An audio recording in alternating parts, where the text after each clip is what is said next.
AVK Kannada ಚಾನಲ್ಸ್ಗೆ ನಿಮಗೆಲ್ಲರಿಗೂ ಸ್ವಾಗತ. ಇವತ್ತು ಎಲೆಕ್ಟ್ರಿಕ್ ಕುಕ್ಕರ್ ಉಪಯೋಗಿಸಿ ಪಲಾವ್ ಮಾಡುವ ವಿಧಾನ ತೋರಿಸ್ತೀನಿ. ಮೊದಲಿಗೆ ಕುಕ್ಕರ್ನಿಟ್ಟು ಅಡುಗೆ ಎಣ್ಣೆ 50 ml ಹಾಕಬೇಕು. ಈ ಕುಕ್ಕರ್ನ ನಾವು ಕುಕ್ ಮೋಡಲ್ಲಿ ಇಡಬೇಕು. 2 ಮೋಡ್ ಇದೆ, ಕುಕ್ ಮೋಡು ಮತ್ತು ವಾರ್ಮ್ ಮೋಡು. ಕುಕ್ ಮೋಡಲ್ಲಿ ಇಡಬೇಕು. ನಂತರ 3 ಈರುಳ್ಳಿ ಸ್ಲೈಸ್ ಆಗಿ ಹೆಚ್ಚಿ 3 ಈರುಳ್ಳಿ ಹಾಕಬೇಕು. ಅದು ಸ್ವಲ್ಪ ಫ್ರೈ ಆದಮೇಲೆ ನಂತರ ಮಸಾಲೆ ಐಟಮ್ ಆದಂಥ ಪಲಾವ್ ಎಲೆ, 5 ಏಲಕ್ಕಿ, 5 ಲವಂಗ, ಸ್ವಲ್ಪ ಚಕ್ಕೆ ಮತ್ತು ಅನಾನಸು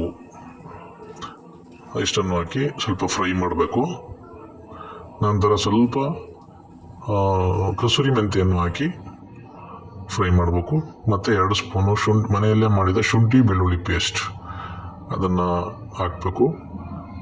ಸ್ವಲ್ಪ ಹಸಿ ವಾಸನೆ ಹೋಗೋವರೆಗೂ ಅದನ್ನು ಚೆನ್ನಾಗಿ ಫ್ರೈ ಮಾಡಬೇಕು. ತುಂಬ ಚೆನ್ನಾಗಿರುತ್ತೆ ಹಸಿ ವಾಸನೆ ಹೋಗೋವರೆಗೂ ಫ್ರೈ ಮಾಡಿದರೆ. ಮತ್ತು ಇನ್ನೊಂದು 3 ಟೊಮೆಟೊನ ಕಟ್ ಮಾಡಿರೋಂಥ 3 ಟೊಮೆಟೊನ ಕೂಡ ಇದಕ್ಕೆ ಸೇರಿಸ್ಕೋಬೇಕು. ಅದನ್ನು ಕೂಡ ಚೆನ್ನಾಗಿ ಫ್ರೈ ಮಾಡಬೇಕು. ನಂತರ ಹಸಿ ಅವರೆಬೇಳೆ 1 ಬೌಲು, ಅಥವಾ ಅವರೆಕಾಳು ಹಾಕ್ಬೋದು, ಅವರೆಬೇಳೆ ಹಾಕ್ಬೋದು, ಬಟಾಣಿ ಹಾಕ್ಬೋದು. ನಾನು ಅವರೆಬೇಳೆ ಹಾಕಿದ್ದೀನಿ. ಮತ್ತು ಈಗ ರುಚಿಗೆ ಸ್ವಲ್ಪ ಕೊತ್ತಂಬರಿ ಸೊಪ್ಪು ಹಾಕಿದ್ದೀನಿ, ತುಂಬ ಚೆನ್ನಾಗಿರುತ್ತೆ. ಅದ್ರ ಜೊತೆಗೆ ರುಚಿಗೆ ತಕ್ಕಷ್ಟು ಉಪ್ಪು ಹಾಕ್ತಿದ್ದೀನಿ. 1/4 ಸ್ಪೂನು ಅರಿಶಿಣ ಹಾಕ್ತಾಯಿದ್ದೀನಿ. ಮತ್ತು 1.5 ಸ್ಪೂನು ಧನಿಯಾ ಪುಡಿ ಹಾಕ್ತಾಯಿದ್ದೀನಿ ಚೆನ್ನಾಗಿ ಫ್ರೈ ಆದಮೇಲೆ. ನೆಕ್ಸ್ಟು 1 ಸ್ಪೂನು ಖಾರದ ಪುಡಿ ಹಾಕ್ತಾಯಿದ್ದೀನಿ, ಅಚ್ಚು ಖಾರದ ಪುಡಿ. ನೆಕ್ಸ್ಟು 2 ಚಮಚ ಮೊಸರು ಹಾಕ್ತಾಯಿದ್ದೀನಿ, ಮನೆಯಲ್ಲೇ ಮಾಡಿರೋ ಮೊಸರು ಇದು. ಅಲ್ಲಿ ಹಾಕಿ ಚೆನ್ನಾಗಿ ಮಿಕ್ಸ್ ಮಾಡಿ ಸ್ವಲ್ಪ ಫ್ರೈ ಆಗಲಿ. ಇದು ತುಂಬ ಚೆನ್ನಾಗಿರುತ್ತೆ. ಕೊತ್ತಂಬರಿ ಸೊಪ್ಪನ್ನು ಹಾಕಿದ್ರೆ ತುಂಬ ಚೆನ್ನಾಗಿರುತ್ತೆ. ಮತ್ತು ನಾನು 2 ಗ್ಲಾಸ್ ಅಕ್ಕಿ ತಂದಿರೋದ್ರಿಂದ 4 ಗ್ಲಾಸು ನೀರು ಹಾಕ್ತಾಯಿದ್ದೀನಿ. ನಾನು 2 ಗ್ಲಾಸು ನೆನೆಸಿಟ್ಟಿರುವ ಅಕ್ಕಿ ತಗೊಂಡಿದ್ದೀನಿ, ಹಂಗಾಗಿ 4 ಗ್ಲಾಸು ನೀರು ಹಾಕ್ತಾಯಿದ್ದೀನಿ.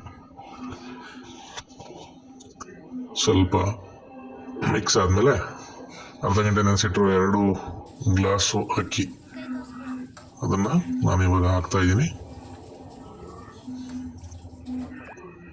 ಅಕ್ಕಿಯೆಲ್ಲ ಹಾಕಿ ಸ್ವಲ್ಪ ಮಿಕ್ಸ್ ಮಾಡಿ ಸ್ವಲ್ಪ ಕೊತ್ತಂಬರಿ ಸೊಪ್ಪು ಅದಕ್ಕೆ ಹಾಕಿ ರುಚಿ ನೋಡಬೇಕು. ಉಪ್ಪು ಮತ್ತು ಖಾರ ಎಲ್ಲ ಸರಿಯಾಗಿದೆ ನನಗೆ ರುಚಿ ನೋಡಿ. ನೆಕ್ಸ್ಟು ಮುಚ್ಚಳ ಮುಚ್ಚಬೇಕು. ಮುಚ್ಚಳ ಮುಚ್ಚಿ 5 ನಿಮಿಷ ಅದನ್ನು ಬಿಡಬೇಕು. 5 ನಿಮಿಷ ಬಿಟ್ಟರೆ ಬೆಂದ ಮೇಲೆ ಅದೇ ವಾರ್ಮ್ ಮೋಡ್ಗೆ ಬಂದು ಆಫ್ ಆಗುತ್ತೆ. ನೋಡಿ ಆಗಿದೆ. ಈಗ ಮುಚ್ಚಳ ತೆಗಿತೀನಿ. ನೋಡಿ, ರುಚಿಯಾದ ಉದುರು ಇರುವಂಥ ಪಲಾವ್ ರೆಡಿಗೆ ತುಂಬ ಚೆನ್ನಾಗಿದೆ. ಮಾಮೂಲಿ ಕುಕ್ಕರಲ್ಲಿ ಮಾಡೋದಕ್ಕಿಂತ ತುಂಬ ಚೆನ್ನಾಗಿ ಬಂದಿದೆ. ಉದುರಾಗಿದೆ ನೋಡಿ. ಸ್ವಲ್ಪನೂ ಅದು ಇದಾಗಿಲ್ಲ, ಬಟ್ ಮಿದುವಾಗಿಲ್ಲ, ಉದುರಾಗಿದೆ. ತುಂಬ ಚೆನ್ನಾಗಿದೆ, ತುಂಬ ಚೆನ್ನಾಗಿ ಬರುತ್ತೆ. ಮಾಮೂಲಿ ಕುಕ್ಕರ್ಗಿನ್ನೂ ತುಂಬ ಚೆನ್ನಾಗಿ ಬರುತ್ತೆ. ಎಲೆಕ್ಟ್ರಿಕ್ ಕುಕ್ಕರ್ ಶಾಕ್ ಹೊಡೆಯಲ್ಲ, ಏನಿಲ್ಲ. ರೆಡಿ ಆಯಿತು, ರುಚಿಯಾದ ಪಲಾವ್ ರೆಡಿ ಆಯಿತು. ಎಲೆಕ್ಟ್ರಿಕ್ ಕುಕ್ಕರ್ ಯೂಸ್ ಮಾಡಿ ಪಲಾವ್ ರೆಡಿ ಆಯಿತು. ದಯವಿಟ್ಟು ಇದಿಷ್ಟ ಆದರೆ ನಮ್ಮ ಚಾನಲ್ ಲೈಕ್ ಮಾಡಿ, ಶೇರ್ ಮಾಡಿ, ಕಮೆಂಟ್ ಮಾಡಿ ಮತ್ತು ಸಬ್ಸ್ಕ್ರೈಬ್ ಮಾಡೋದು ಮರಿಬೇಡಿ. ನಮಸ್ಕಾರ.